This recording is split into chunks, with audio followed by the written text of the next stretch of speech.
Hi everyone, let's talk about the second slot of CAT 2025. Now, as far as the pattern is concerned, it was similar to slot 1.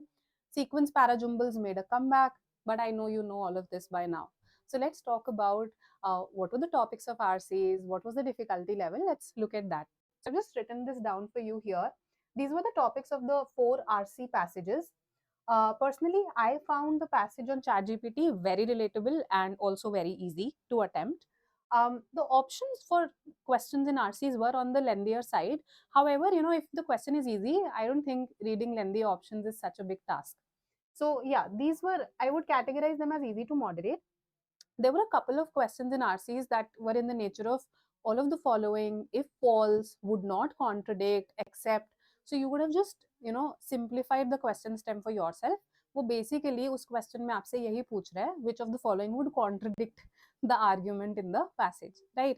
So once you solved the question stem, the options were easy. Literary geography, the topic could be a little not of your interest. That's why I've put it in the moderate category. Otherwise, once you read the RC and understand it, questions doable the, in my opinion.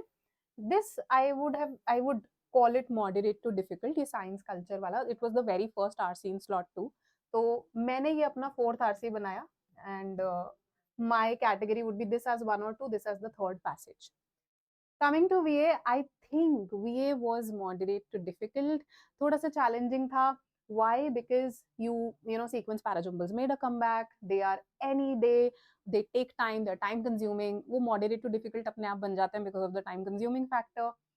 Odd one out had close options, so you could narrow down to 2 sentences, but between those two you really had to think. In one question I had to make a whole sequence, then only I was able to eliminate find out the odd one out. Then para summary 1 was quite easy. That the paragraph that talked about who invented monopoly versus who got credit, that was an easy question. The other one, again, there were 2 options, वो landscape वाला, forest and all वाला, उसमें 2 options थे जिसमें आपको थोड़ा सा सोचना पड़ता, so that was a little difficult. Para completion, there was one that was highly philosophical, the one that talked about Kantian, Arendt, Kant और Arendt के बारे में था. ये वाला डिफिकल्ट था. The other one was easy to moderate, उसमें place कर सकते थे आप, right? The one about Dhaka muslin, right? तो वो मुझे इजी टू मॉडरेट लगा. So all in all, I would say VA was moderate to difficult. RCs were moderate. In my opinion, this was a paper that was similar to 2024. मेरे opinion में ऐसा था. Some students whom I talked to said it was slightly easier. Some said it was slightly difficult. So in my opinion, I think it was almost at par. So yeah, I hope your paper went well, and this was my analysis of the paper.